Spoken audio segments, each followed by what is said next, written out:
So the first time I went to the shop to try and buy some watercolors, I was totally overwhelmed by the different types of watercolors, the different types of paper, paintbrushes, and it all is just so expensive and you don't know what to buy. So I thought I would just do a video on if you're really just starting watercolors, what are the basic things that you should buy. Let's get started. Firstly, we have our paintbrushes. Now, if you're going to go and buy a paintbrush for watercolors, it's a really good idea to get the round paintbrushes. There's triangular ones and square ones and all different types. And I would say your first paintbrush, get a number 6, which is kind of like a middle-sized paintbrush.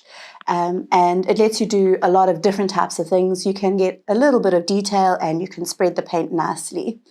And then as you're going along, I would get a nice thick paintbrush. Now, these flat square paintbrushes are also used in watercolors, and they're really good for painting like pine trees and getting nice clean lines. So this would be the second type of paintbrush that I would get, is one that's nice and flat and square and also kind of a largish one. And then as you're getting into watercolors and you want to start adding more detail, I would buy one of these nice skinny little brushes. You can get even finer tips than this, and you can add in those tiny little details. If you're just starting watercolors, these tiny details, it can be really tricky. So I would wait with this paintbrush and start with a number 6. Now for the actual watercolor paints, you get a lot of sets like this that have a couple of different colors in a punnet, and they have little wells on the lid, most of them. That you can mix your colors in, and you get all kinds of different ones for this. You can get the little round ones that are almost for kids to try in school, which is a nice cheap option if you're not really sure if watercolors is for you, and they go up to like really expensive ones, which I would wait, see if you're into watercolors, and if you do really like it, then invest in a more expensive set. Most professional watercolor artists will use tubes of watercolor. So if you go to a really big arts shop, you might find there's a whole selection of watercolors in tubes.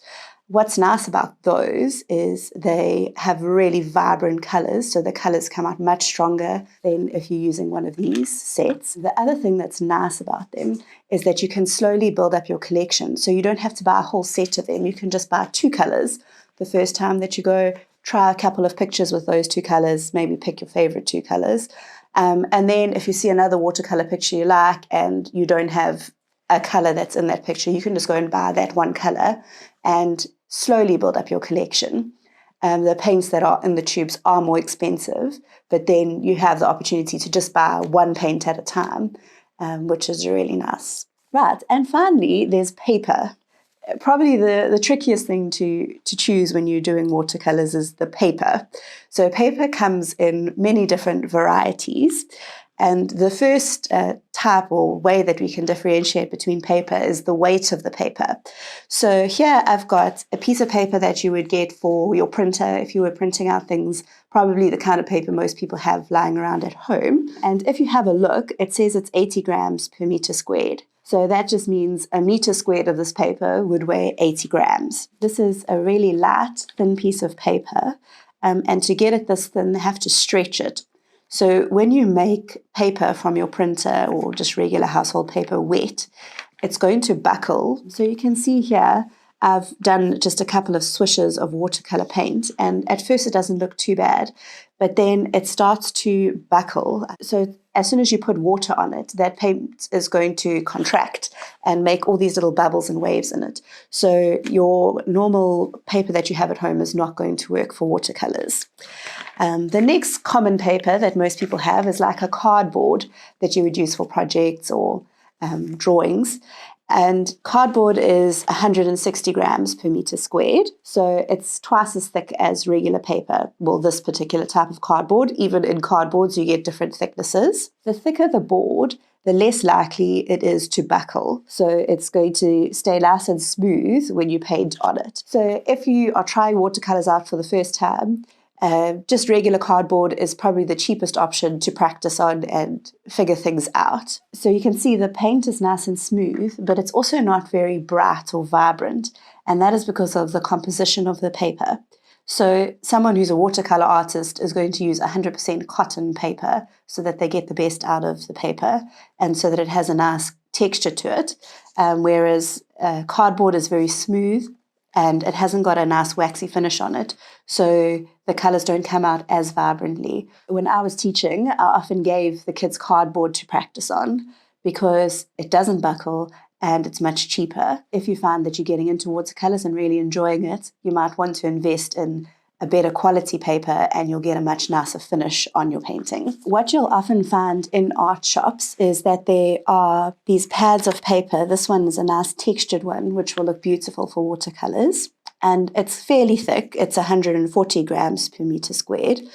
And on the cover, it says that it's suitable for watercolours. It does buckle a little bit. So what I would suggest you do is tape down the page before you paint it. So I've got an example here. I've just taken some masking tape and taped it onto a board. And then when I paint it, the page is going to stay stretched. It's not going to buckle. You just need to leave it taped down like this until the page is dry, and then you can peel it off and your page should stay nice and flat.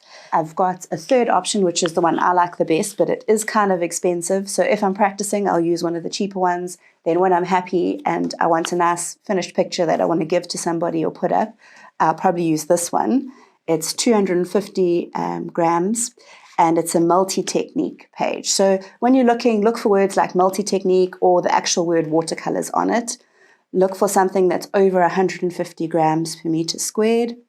And open it up and see if it's got a nice texture. So watercolor pictures always look good with a little bit of texture. And those are my tips for getting started with watercolors and feeling a little bit less overwhelmed in an art shop. If you'd like some ideas about different watercolor pictures to try, check out my playlist on watercolors.